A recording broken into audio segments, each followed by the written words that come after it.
Hi, I'm Nicolene Peck, and I'm a parenting expert and an author, and I teach people how to govern themselves. In this video, we're going to be talking about what is the rule of three in parenting. People always want to know how to solve the biggest parenting problems, and the rule of three helps us with that. So let's talk about that in this video.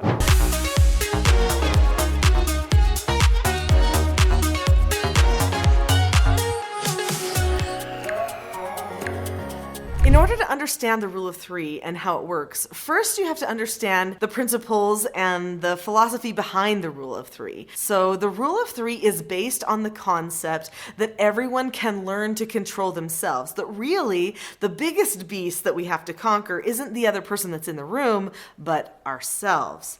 So I teach self-government. Self-government is being able to determine the cause and effect of any given situation and possessing a knowledge of your own behaviors so that you can control them. That means that a person understands cause and effect as it relates to their behaviors and their relationships. A person analyzes their own behaviors and their connection to the other people around them, and the person chooses to be the best version of themselves. That's what it means to govern yourself. In order to do that, you have to conquer yourself. It's not about gaining power over the other person in the room or the person who you think is telling you something you don't like.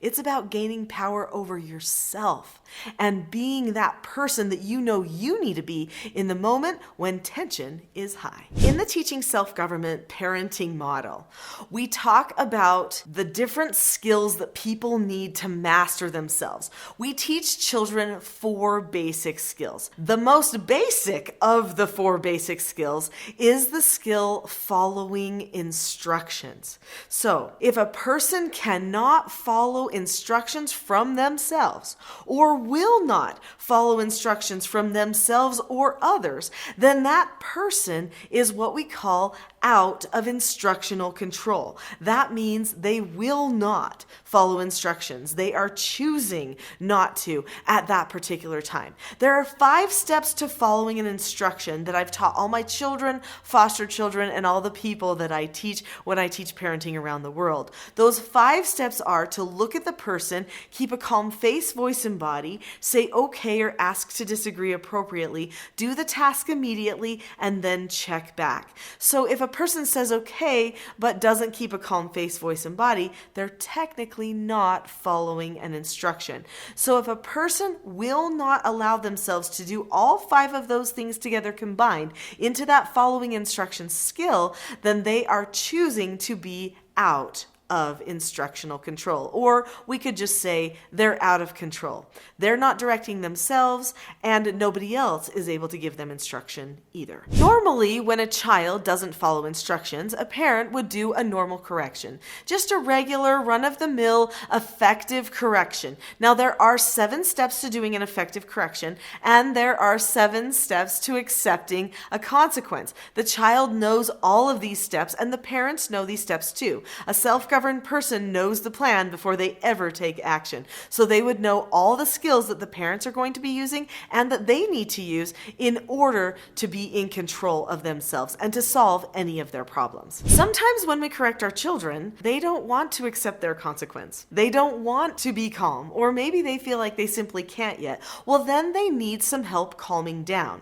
Now, we can use calm down places if they're little. There's a certain way that I do that and prepare them to use that trigger spot to get themselves calm. But sometimes when they get a little bit older especially, they need someone to help talk them through it, to help them shift from the midbrain or back brain if they've gotten really emotional to the front brain. So this process of using the rule of three is the process of helping a person shift from mid or back brain to the front brain, and it's doing it in a calm way. Because here's the thing, is if you get angry and out of control at your children while you're trying to help them calm down, do you think it's going to work?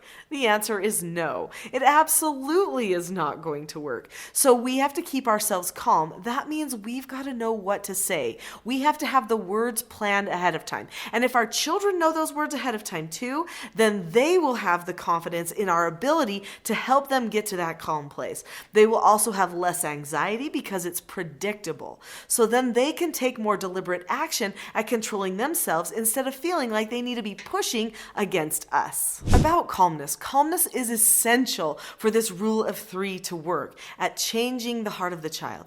Your heart has to be in the right place. If you feel like you would like more help with your calmness so that that key ingredient is really working for you, you're probably going to want to click the link that's below this video in the description section, which is called the Calm Parenting Toolkit. The Calm Parenting Toolkit is completely free. It's a gift for you because you're watching this video. I think you'll enjoy it, and it's going to help you get better at your calmness as you work on this skill that we're going to talk about next. So this is how the rule of three works. The rule of three is basically a series of three things. You do them 3 times in a row. So you give a pre-teach, which is a preparation for the child so that they know what's coming, what to expect, what negative and positive consequences that they are going to earn if they don't follow the instruction that you're going to be giving. And it is done in a way that gives them that merciful time to prepare, to get calm, and to follow that coming instruction. Then the second step is to give them an instruction. Now, I usually always use a calming instruction so that they can use that opportunity to get calm, because it's the whole point. The point isn't whatever they were angry about. We're not going to talk about that anymore. Now we are just going to talk about calmness until we get to a place where everyone is calm. Because I have a cardinal rule. We do not talk about it until you are calm. In fact, I'm known for saying, it seems to me you want to tell me something.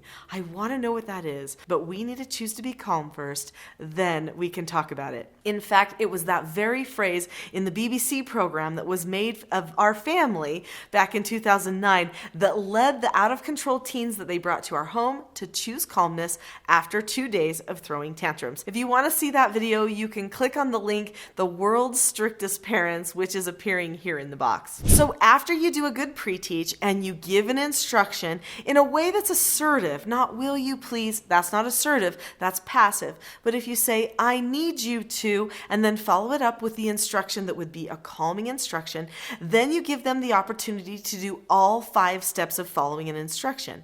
If they don't do all 5 steps, if they choose not to, because at this point they are pretty much choosing not to, then you have to do a correction. Now, the steps to a correction are contained in the Teaching Self-Government Parenting course. In fact, detailed understanding of all of this is contained in the Teaching Self-Government Parenting course. And you're going to want to go there because I will do personal training with you. I even answer your questions every week to make sure you've really got things working, leading the family towards calmness, good communication, and a feeling of being understood in your family, because all of those should exist if the family is truly self-governing. So that correction is going to describe what happened, what should have happened, what they've earned. You're going to do some practices. This is a teaching moment. In fact, you should be looking at the child, correcting the child with a spirit of love, calmness, and understanding. In fact, even when I'm correcting my child, I look into their eyes and I think, I love you.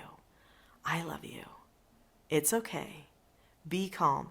Even though I'm saying the words to the correction that they know and understand and that we've practiced so many times. That's one of the key things. This rule of 3 only works if it has been pre-taught ahead of time. So the children need to know what things they can earn, what negative consequences they can earn. And we have 3 negative consequences that they earn in our family if we go through the rule of 3 with them. This process of calming them down is something that they're grateful for. A little while ago, I met with a family who have been implementing teaching self-government principles and skills in their home. And their 15-year-old son, in a special one-on-one talk with me, said, you know, Nicolene, I used to hate the idea of that rule of 3, but then I realized I actually am the one that gets to pick to be happy and to be calm if I want to.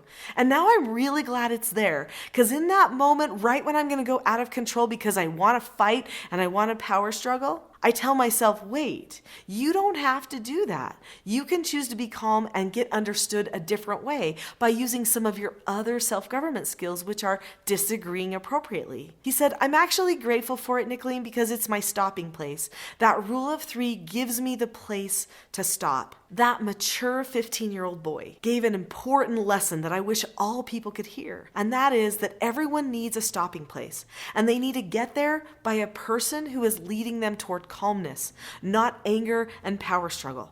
That's what the rule of three does. The rule of three gives you the words and the tools and the structure that you need to lead yourself and the other person to calmness all at the same time. Whether you're governing yourself or whether you're trying to teach your child self-government, you need to know your stopping place, and you need to know how to be calm on your way to that place. Since you've stayed with me to the end of this video, I know you're interested in calmness, and that free gift that I talked about earlier, the Calm Parenting Toolkit, there's a link to it in the description below this video. Click that link. It's completely free for you, and it is going to be the first piece on your road to self-mastery and governing yourself. It's a full course. It's amazing. I know you're gonna love it.